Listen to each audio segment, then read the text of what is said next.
श्रीराम समर्थ 29 जानेवारीचे प्रवचन. नामात दृढ भाव कसा येईल? नामात प्रेम नामानेच येणार. हे प्रेम यायला विषयावरचे प्रेम कमी करायला पाहिजे. दृढ निष्ठा पाहिजे. नामच तारील, नामच सर्व काही करील असा दृढ भाव पाहिजे.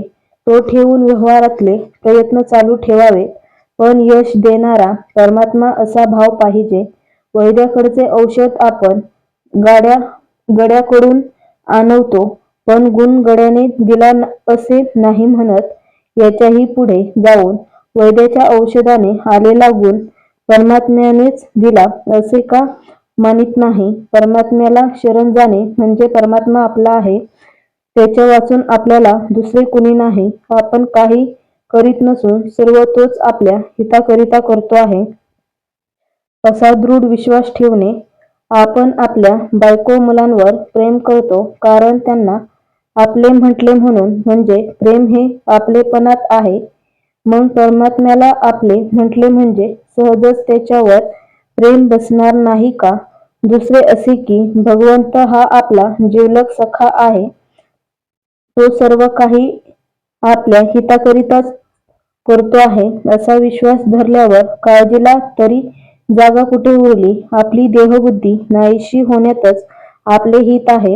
परमात्म्याच्या ठिकाणी आपलेपणा उत्पन्न व्हायला त्याच्या नामाशी पुष्कळ सहवास पाहिजे.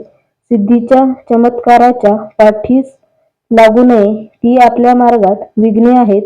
उलट त्यांनी आपल्या पाठीस लागले पाहिजे. एखाद्याला साप चावत नाही, पण त्यात विशेष ते काय आहे?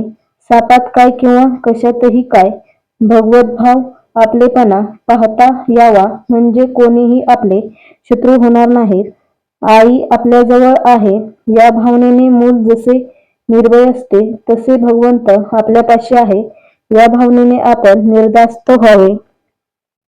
आपल्याला ज्या गावाला जायचे आहे त्या गावाची गाडी आली की नाही एवढे पाहावे.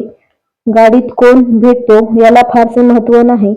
समजा गाडीत आपल्याला कोणीच भेटले नाही तर आपण स्वस्त झोप घेत आपल्या गावी जातो. त्याप्रमाणे आपण आपले साधन करावे.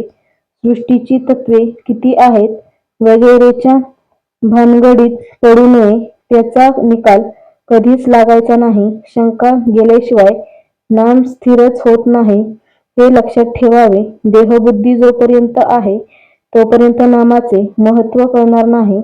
आपला उद्धार व्हावा असे वाटत असेल तर नामस्मरण सोडू नये. आजचा बोध.